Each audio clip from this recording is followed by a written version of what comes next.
Fala aí pessoal, sou Jorge Nicola, bem-vindos a mais um vídeo do canal. Sempre bom ter vocês por aqui, sem perder tempo. Pedir para deixar like, se inscrever no canal e ativar as notificações. Notícia importante para clubes brasileiros que procuram goleiro: Carlos Miguel está fora dos planos do Nottingham Forest e foi avisado e aconselhado a procurar clube. O Portilha milou no Atlético. Vamos lá, Roberta. O Atlético chegou a fazer 3 propostas diferentes. A última delas exatamente com as cifras que o Tajeres queria. Entre o Atlético e o Tajeres, estava tudo. Entre o Atlético e o Portilha, já havia um acordo há algum tempo, ele triplicaria o salário. Inclusive, o Portilha estava fazendo baita força para se mudar para o Atlético. O grande ponto foi o acerto com o Tajeres. Depois que o Galo chegou aos valores pedidos pelo clube argentino, Tajeres ainda começou a fazer uma série de outras exigências, como, por exemplo, garantias bancárias. E parece ser algo simples. Pô, garantia bancária, eu vou e te apresento uma garantia bancária. Não.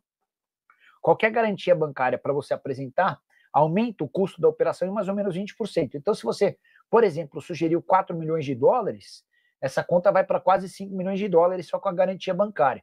O grande ponto é que o Tajeres não confia na capacidade de pagamento do Atlético, porque tem lido e ouvido de vários clubes e de jogadores toda a dificuldade para receber. Enfim, ao que parece, a coisa deu uma esfriada mesmo, tá? Você acha mesmo normal essa mudança de ação da SAF atleticana, de quebrados a contratações? Cristiano, não acho não. Gravei um vídeo hoje aqui no canal e também no 98 Esportes. Não vai dar, mas tem a foto do menino e está escrito assim, ó: endividado Atlético gasta 183 milhões em reforços na temporada. Só para explicar o contexto dessa história. O Galo tem hoje a maior dívida da sua história, vive a pior crise financeira de todos os tempos e já gastou quase 200 milhões de reais. O Alexander, que é o segundo, que é o mais recente reforço, é o segundo com o reforço mais caro do Galo na temporada. Eu vou passar os números para vocês. Isso tudo tem muito a ver com a capacidade de investimento dos Menin e também com a expectativa de entrada de receitas com venda de jogadores. O Rubens, por exemplo, acaba de se mudar para a Rússia. O reforço mais caro da temporada do Galo foi o Júnior Santos, 48 milhões de reais, péssima contratação, pelo menos até agora, né?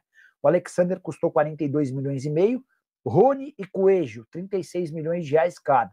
Natanael custou 9 milhões, Ivan Roman, 8 milhões e meio e João Marcelo mais 3 milhões de reais, tá bom?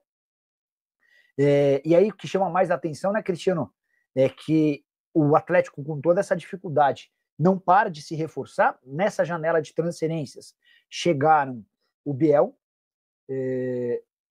inclusive precisa entrar nessa conta, né? Chegaram o Biel,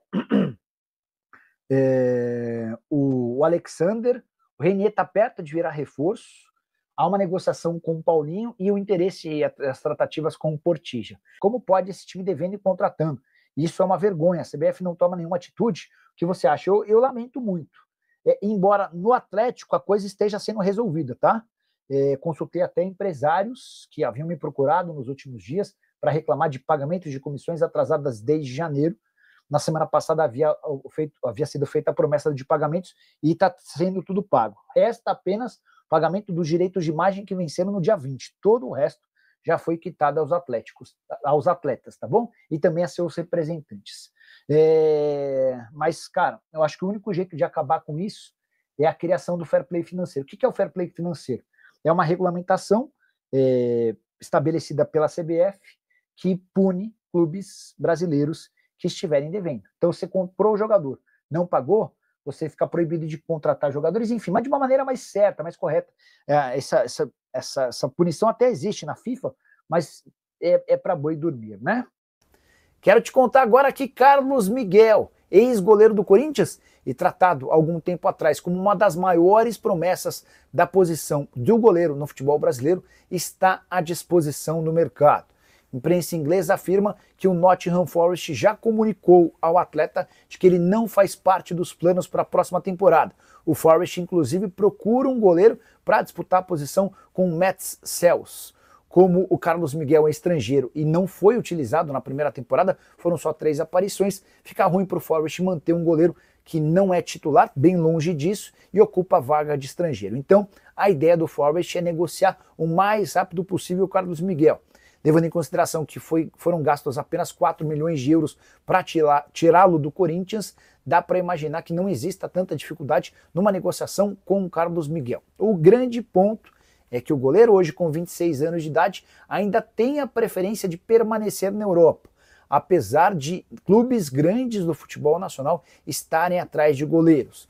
Entre Renier e Galo já existe um acordo desde o início da semana. Nas últimas horas, o Atlético e o Real Madrid avançaram para uma rescisão de contrato do Renier com o Real Madrid, assinatura do Renier em definitivo com o Galo, mas com o Atlético deixando 50% do valor de uma venda futura para o time espanhol.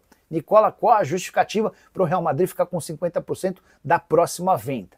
Em 2019, o time espanhol gastou 30 milhões de euros para comprar o Renier do Flamengo. Nesse momento, com a transferência do Renier para o Atlético, o Real Madrid não recebe nem sequer um centavo.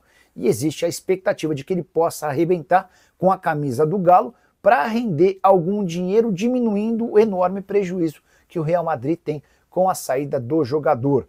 Negociações em fase final, a expectativa é de que nessa sexta-feira o Renier e o Real Madrid cheguem a um acordo financeiro, até porque ele tem mais um ano de contrato e essa rescisão está sendo definida entre os representantes do atleta, do escritório de Juliano Bertolucci e o pessoal do Real Madrid. Só para completar sobre o Galo, depois de uma sequência de 3 derrotas seguidas, uma vitória inesperada e super importante. O Atlético venceu o Flamengo por 1-0 em pleno Maracanã com um gol de Coelho. O Coelho que aproveitou uma falha na saída de bola do Léo Pereira para fazer o único gol que coloca o Atlético em boa condição para passar para as quartas de final da Copa do Brasil. Na próxima semana, dentro de casa, o Atlético passa até com um empate. Sequência de 3 derrotas seguidas do Galo contra o Bucaramanga, contra o Palmeiras e contra o próprio Flamengo em jogo do Campeonato Brasileiro no fim de semana. Grande jogo do Atlético. E vou falar uma coisa pra você, teve gente aqui cobrando, ô Cabidão, sobre o lance lá no início do jogo, uma cabeçada, falando que pênalti, não pênalti, pênalti, não pênalti. Aliás, eu vou começar com você não, eu vou começar com quem tem certeza absoluta da coisa. Eu gosto de pessoas que têm certeza absolutas da coisa. Vinícius Grissi, ao chegarmos hoje pela manhã, pênalti, não pênalti, pênalti, não pênalti, ele disse, vocês estão de brincadeira, né, gente? Nada de pênalti, Grissi? Eu ainda acho que vocês estão me zoando. É sério? Eu acho um absurdo cogitar a possibilidade de marcar um pênalti naquele lance. Mas nós já vimos várias vezes sendo marcados pênaltis absurdos como esse. Fazendo errado, que você tem que falar que o errado é certo. Por que é errado? Ou seria errado marcar um pênalti daquele? De costas, gente. A bola tava de costas, a bola bateu no braço dele, que ele tá usando pra equilibrar, pra cair. Ele quer que faça o que com o braço dele? A vergonhinha dele depois, ao recolher o braço... ele vai, abre lá o braço, na hora de recolher, ele encolhe, põe certinho, tá aqui, normal, e siga a pelota. Então, pra você, nada de pênalti. Pra mim, absolutamente normal. Não tem como você subir pra cabecear sem abrir o braço, gente. A bola tava de costas pra ele. Ele nem viu a bola vindo. Movimento natural pra você, segue o jogo. Absolutamente. Você, Mirandinha? Pra mim, não é pênalti também. Embora vários árbitros marquem esse tipo de pênalti. Muito! E todos os jogadores pedem pênalti quando acontece isso. É verdade. Tanto que ele fica constrangido mesmo, o jogador. Fica constrangido. Porque tem árbitro que marca. Então ele fica assim, meio sem saber o que faz. Foi o Varela, né? Foi o Varela. Mas pra mim não é pênalti. Esse tipo de lance não é pênalti. Eu vou manter aqui a minha coerência. Eu e o Gris temos uma percepção igual desse tipo de lance. Mas o problema é o critério. Vou só levantar uma pergunta. E se é o contrário? Aí eu não consigo falar. Aí eu não consigo. Nós não sabemos. Eu só levantei aqui uma polêmica. Mas pra mim não foi pênalti, E eu tô com o Rafa, tá? Eu acho que é isso. Pra mim isso não é penal. Porém, eu já vi... Não tem porém não, gente. Não, tem sim. Eu já vi... É porque assim... Vários marcados. Gente, esse tipo de lance, pra muitos árbitros, é interpretação purinha. Pura. A gente vai falar aqui de regra, qual que é a regra? Movimento antinatural, ampliação do espaço. E aí? E aí eu vou interpretar o braço, por exemplo, o Varela ele sobe, mas ele deixa o braço muito alto. Não, mas o movimento muito dele é alto. movimento natural. Gente. Isso, e foi por isso que não foi marcado o penal. Quem brinca de bola sabe que o movimento é natural. Mas eu já vi pênaltis muito piores entre aspas, do que esse não assinalado a favor do Atlético. Esse é o ponto.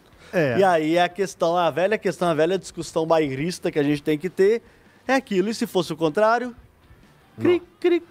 Então, aí não tem como falar. Não tem como. Mas tem como você especular. Isso. Tem como você especular? Tem como você especular? Vocês especulam demais. É isso aí, pessoal. Não esqueçam de compartilhar o vídeo com os amigos, nem deixar aquele like para ajudar o canal. Peço aqui também, quem não é inscrito, que se inscreva no canal e ative as notificações, para toda vez que nós lançarmos um vídeo novo, vocês não ficar por fora de tudo que nós passamos aqui do Galo. Tamo junto, até a próxima. Valeu, pessoal.